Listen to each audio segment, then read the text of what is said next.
des morts qu'il y a du côté de Gaza. Alors jusque-là, le décompte qu'on nous donne, c'est 8000, plus de 8000. C'est en tout cas ce que nous dit le ministère de la Santé, qui est lui-même contrôlé par le Hamas. Mais évidemment, c'est invérifiable, complètement invérifiable. Il y a quand même une autre réalité qui est celle de l'aide humanitaire. Parce que elle n'arrive pas, ou en tout cas très peu ou trop peu. Et ça a provoqué une grosse colère du procureur général de la Cour pénale internationale. Il a parlé de possibles crimes de guerre. Jade Partouche, il a parlé de crimes de guerre, possible en tout cas, mais c'est un terme qu'on n'utilise pas à la légère. Qu'est-ce qu'on met concrètement derrière ces mots ? Alors, quand on regarde la définition de crimes de guerre, sont considérés comme crimes de guerre, des violations graves du droit international au moment d'un conflit armé. C'est d'ailleurs cette notion de conflit armé qui permet de différencier un crime de guerre d'un génocide ou d'un crime contre l'humanité, par exemple. Ce sont les conventions de Genève de 1949 qui établissent un cadre juridique en fait à la guerre, après le procès de Nuremberg contre les criminels nazis. L'article 8 du statut de Rome, qui crée la CPI d'ailleurs, classe les crimes de guerre en plusieurs catégories. Vous avez ceux qui ciblent les personnes, ceux qui ciblent les efforts humanitaires, ceux qui ciblent les opérations de maintien de la paix et ceux qui ciblent les biens. On retrouve dans ces différentes catégories une cinquantaine d'atrocités, pour ne vous en citer que quelques-unes: meurtres, viols, tortures, prise d'otages, attaques ciblées contre des populations civiles, privation d'eau par exemple, de nourriture aussi de toute une population, c'est considéré comme un crime de guerre. Le but ici, c'est donc de fixer des règles pour encadrer juridiquement la guerre, qui, quoi qu'il arrive, est inhumaine, mais qui, avec ce cadre juridique, est censé l'être un peu moins. Si crime de guerre il y a, c'est la responsabilité pénale personnelle de ceux qui en sont accusés qui est mise en jeu et qui seront donc jugés directement devant la Cour pénale internationale. Mais justement, comment savoir si Israël est effectivement coupable de crimes de guerre, comme le dit notamment Erdogan, le président turc ? Alors c'est toute la difficulté de cette guerre. Autant d'un côté, le Hamas et les atrocités qu'il a commis le 7 octobre en Israël sont considérés comme des crimes de guerre, autant ceux commis par Israël sont justement actuellement au cœur d'une commission d'enquête ouverte par l'ONU. Alors il y a plusieurs points selon les juristes qui se sont penchés sur la question. Le point le plus clair, c'est bien sûr la déclaration de cet état de siège complet, qui n'est pas en soi, dans la définition stricto sensu, un crime de guerre, sauf qu'il a empêché et qu'il empêche l'entrée de nourriture, de carburant, d'eau et d'énergie. Or, la famine est considérée comme un crime de guerre. Le patron de la Cour pénale internationale, Karim Khan, l'a dit hier, empêcher l'acheminement de l'aide peut constituer un crime de guerre. Écoutez-le. Le fait d'entraver les secours prévus par les conventions de Genève peut constituer un crime relevant de la compétence des tribunaux. Et je tiens à souligner clairement Israël qu'il doit déployer sans plus tarder des efforts tangibles pour s'assurer que les civils reçoivent de la nourriture de base, des médicaments, des anesthésiques, de la morphine.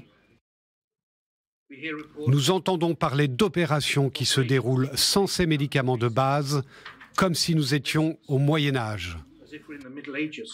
Alors, le droit international exige effectivement que les parties à un conflit, je cite, autorisent et facilitent le passage rapide et sans entrave de l'aide humanitaire destinée aux civils dans le besoin. En l'occurrence, vous avez 33 camions qui sont arrivés, qui sont entrés à Gaza hier sur 117 au total depuis le 21 octobre. Alors, suffisant en quantité, absolument pas. Si on regarde surtout les 500 camions qui arrivent quotidiennement normalement à Gaza avant la guerre, Joe Biden a d'ailleurs appelé le Premier ministre israélien à augmenter considérablement le flux d'aide. En revanche, suffisant pour arguer du côté d'Israël que le blocus n'est pas total.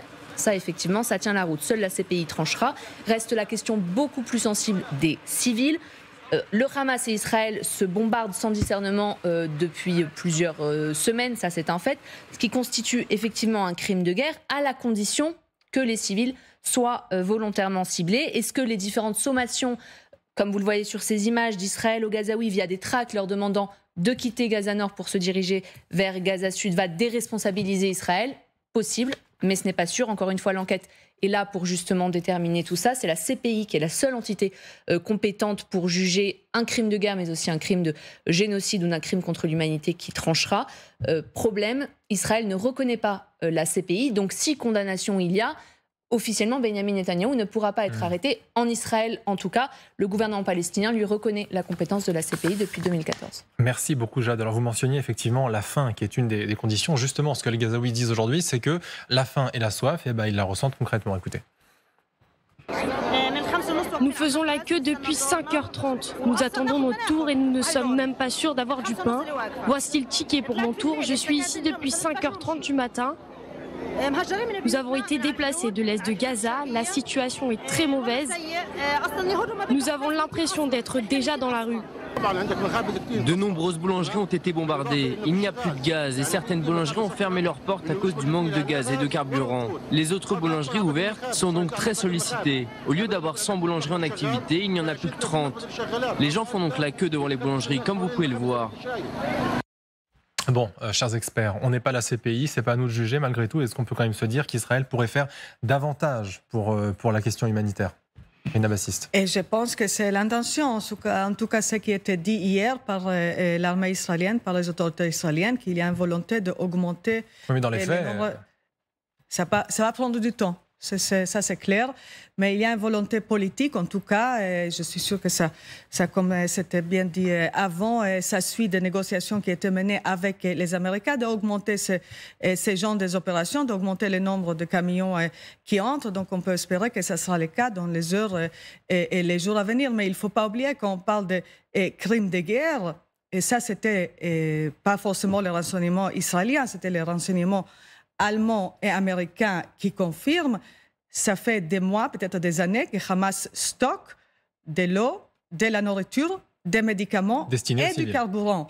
Donc, peut-être que toutes ces ressources nécessaires justement pour la survie des Gazaouites existent, mais ils ne sont pas accessibles au fait que le Hamas les garde pour des propos, pour continuer la guerre, pour continuer cette offensive contre Israël. C'est ça, Gallagher, qui est compliqué, c'est de savoir où vont effectivement ces aides humanitaires. Malgré tout, est-ce qu'on peut se dire que malgré ce principe, il ne faut pas en donner plus, même s'il y a un risque que ça aille au Hamas, quand même, on ne peut pas laisser les populations au prétexte que potentiellement ça peut être redirigé? En fait, votre question, c'était est-ce que Israël pourrait faire davantage? Je pense qu'il faut la poser, en tous les cas, moi je me la pose d'une autre manière. Est-ce que Israël pourrait faire, non pas davantage, mais différemment? Et moi, ma réponse, c'est un oui retentissant. La guerre, et je parle sous le contrôle du général, c'est une affaire de choix. Et c'est sans doute naïf, une fois de plus, de ma part.